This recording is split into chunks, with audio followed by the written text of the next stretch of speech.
Boa noite a todos. É uma alegria receber, uma surpresa de certa maneira.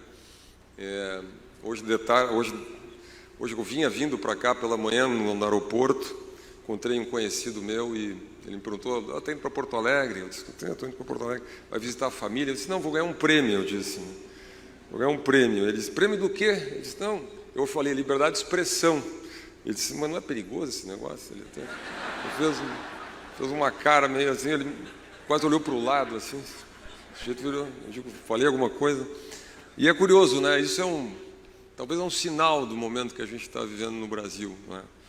E isso talvez justifique o prêmio, né? Mas eu queria fazer aqui uma rápida menção a todos os presentes, presidente Temer, doutor Jorge, mas me permito uma rápida e singela homenagem a uma figura que é uma referência para mim e que se pautou nesses anos todos pela defesa, às vezes difícil, da liberdade de expressão no Brasil, num lugar, muitas vezes difícil e decisivo para o país, que é o ministro aposentado do Supremo Tribunal Federal, Marco Aurélio Mello. E, ministro, digo por quê? E digo por quê, ministro? Porque o senhor ocupou uma posição de poder onde o senhor poderia usar o poder, inclusive, para o abuso do poder. E sempre que o senhor teve diante de si o poder, usou em favor, não do abuso, mas da liberdade. E na liberdade, na forma do direito. E eu estudei muito isso, inclusive alguns dos seus votos. E aqui eu queria começar, eu vou falar muito rápido, menos que o professor Lynch, mas dizer que esse é um ponto central. Eu tenho insistido muito nos meus artigos e é curioso que a gente no Brasil hoje esteja discutindo coisas que a gente pensava eventualmente que nós havíamos resolvido no Brasil. Porque a norma do direito é, no fundo, a fiadora das nossas liberdades, das nossas garantias. E por que nós nos afastamos disso no Brasil estranhamente? Porque quando nós somos julgados de acordo com a norma objetiva do direito, ou seja, do contrato político que nós todos assinamos e nós todos produzimos como sociedade, com a objetividade da norma do direito, nós somos julgados em condições de igualdade. Nós temos a previsibilidade, nós temos a segurança das nossas garantias institucionais. Um deputado como meu querido Marcel Van Hatten, que hoje tem uma ação contra ele, uma ação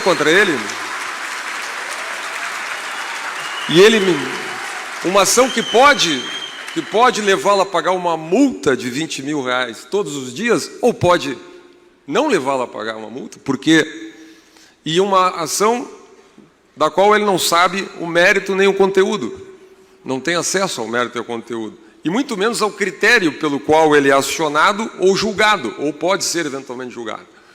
Porque quando nós não sabemos, quando nós nos afastamos da objetividade do direito, nós ingressamos no terreno das interpretações, no terreno das ilações. Aliás, um dia eu ouvi o presidente Temer exatamente usando essa expressão. O direito das ilações, das interpretações, da subjetividade humana. Não é? E isso me lembra uma velha lição de Montesquieu, uma velha lição dos pais da democracia liberal moderna, dizendo: se nós somos julgados, se as nossas garantias dependem da objetividade da lei, nós temos a liberdade. Do contrário, nós estamos sujeitos ao governo dos homens e não das leis. Porque se eu sou julgado no Brasil, se qualquer um de nós é julgado no Brasil pelo que o juiz acha que é uma ameaça à democracia, ou sobre o que o juiz acha que é um discurso de ódio, ou que o juiz acha que é verdade ou inverdade, uma fake news ou não, eu não estou subordinado à objetividade da lei, mas à interpretação muito subjetiva e falível de alguém, de uma autoridade que detém o poder. Eu me lembro aqui, eu volto aqui, eu não vou fazer, o professor é um perigo, ele pode fazer muitas digressões, mas a história da liberdade de expressão no mundo moderno nasceu exatamente dessa reflexão. Quando John Milton foi ao parlamento inglês reivindicar o fim da censura aos livros na Inglaterra, o seu grande ponto era: a verdade está espalhada por aí. A verdade, ele busca o mito de Ísis e Osíris, diz: a verdade foi fragmentada, foi estilhaçada em 1000 pedaços. E nós só vamos reconstruir esses pedaços eventualmente no juízo final. Até lá nós vamos ter que lidar com pedaços da verdade. Tá? E mais, ele dizia, os juízes não devem fazer a censura dos livros porque os juízes são falíveis. Os juízes são falíveis. E, portanto, nenhuma autoridade de Estado, nenhum juiz deve ser o árbitro da verdade, porque a verdade pertence a toda a sociedade. Este é um...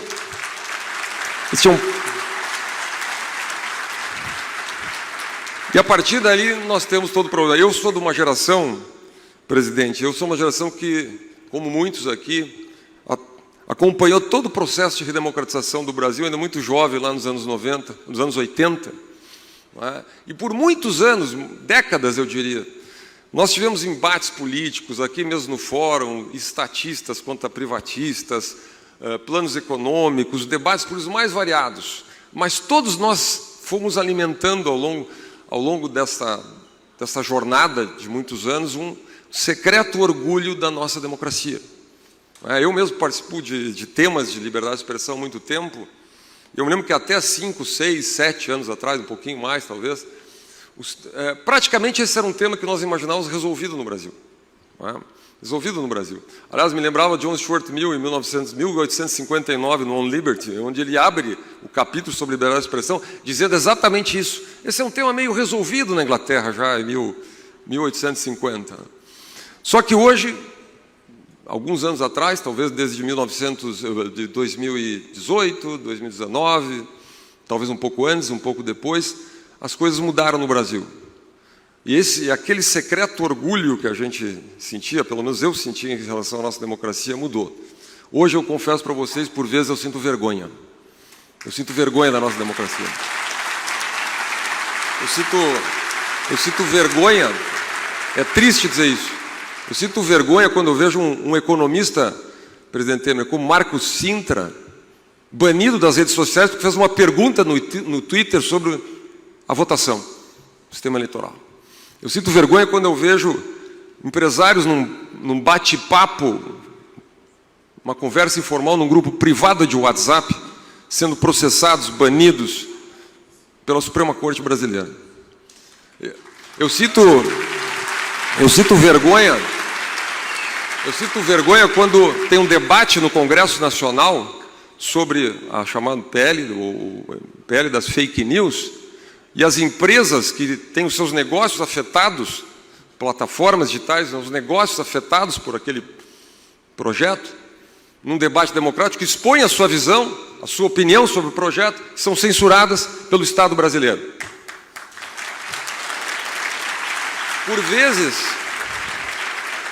Por vezes a gente pode imaginar que isso é um enorme conjunto de mesquinharias, onde deputados são banidos de rede social, tendo lá o artigo 53 da Constituição que garante a imunidade parlamentar. E assim você vai, onde um youtuber chamado Monark, que defende um princípio do qual eventualmente se pode concordar ou não, que é a mais ampla liberdade para qualquer partido fazer uso da sua expressão, é processado pelo Estado brasileiro a pagar 4 milhões de reais por essa afirmação. Tá? Que é basicamente, de uma maneira tosca, defender, ministro Magalhães, o mesmo princípio da primeira emenda americana. O mesmíssimo princípio. O que me levou, inclusive, a um raciocínio muito curioso de que, eventualmente, James Madison e Thomas Jefferson seriam processados no Brasil. Que, eventualmente o juiz Oliver Holmes e o Luiz Brandeis, que foram os arquitetos da interpretação contemporânea, e gerações de ministros, de juízes da Suprema Corte Americana, seriam postos fora da lei, eventualmente com uma multa de 20 mil reais por dia no Brasil. Isto é um mal-estar. Eu digo para vocês que... Por isso eu passei a virar uma pessoa que escreve muito sobre isso. Alguma vez até recebi uma carta de um leitor dizendo: são ótimos seus textos, mas você não pode falar de outro assunto? Eu falei, por enquanto não. Quando o Brasil voltar a ser uma democracia liberal, eu paro de escrever sobre esse assunto.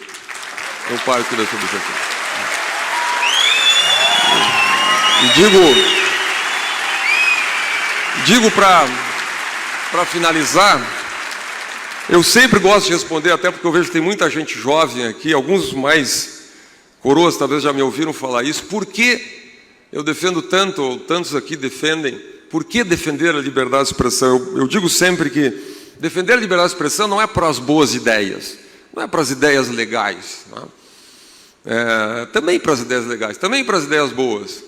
Mas defender a liberdade de expressão de verdade é defender o direito à liberdade de expressão para as más ideias e, eventualmente, para as pessoas com as quais a gente não concorda e para as ideias que, eventualmente, a gente considera insuportáveis. Isso me lembra uma expressão também do John Stuart Mill, que é aliás, recomendo aqui como professor, o 2º capítulo lá do On Liberty. Ele diz assim: por que, afinal de contas, nós devemos defender o direito ao erro? Por que, afinal de contas, nós devemos defender o direito a fake news, o direito ao discurso absurdo, ao discurso insuportável? Qual é a lógica disso? Pois eu respondo: a lógica de defender o direito ao erro, a proteção, a garantia do direito ao erro na expressão, não é pelo erro, não é pela vantagem, pelo bem-estar, pela utilidade que o erro pode nos trazer, mas é pela defesa de um princípio. Um princípio que, se nós assegurarmos e garantirmos, faculta o florescimento da verdade. É por isso que nós defendemos, uma sociedade garante, historicamente, durante 300 ou 400 anos do mundo moderno, se constituiu lentamente essa ideia. Aliás, num filme brilhante, que eu também gosto de citar, chamado O Povo contra Larry Flynt, um certo momento, quando aquela revista que não servia para nada, aquela revista que era um erro e que devia ser banida, e o caso foi para a Suprema Corte Americana, e um dia ele se irritou, o Larry Flynt, juntou a imprensa em torno dele e disse assim: olha, eu quero dizer, eu sou o pior dos americanos, eu concordo com vocês, eu sou o pior dos americanos. Agora, se a Constituição dos Estados Unidos me protege, a mim que sou o pior dos americanos, protege a todos vocês que são melhores do que eu, porque eu sou o pior dos americanos. E este é o sentido último da defesa da liberdade de expressão.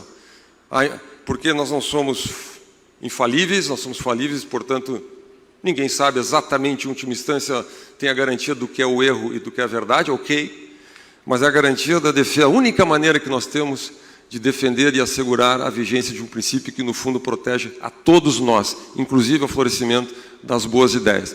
Por fim mesmo, quero dizer para vocês, dedico este prêmio a todas as pessoas perseguidas, banidas, censuradas no Brasil de hoje. Em nome delas,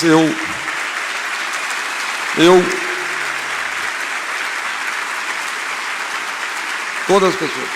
E em nome delas, infelizmente ou felizmente, eu continuarei escrevendo pelo menos nos próximos tempos. Muito obrigado.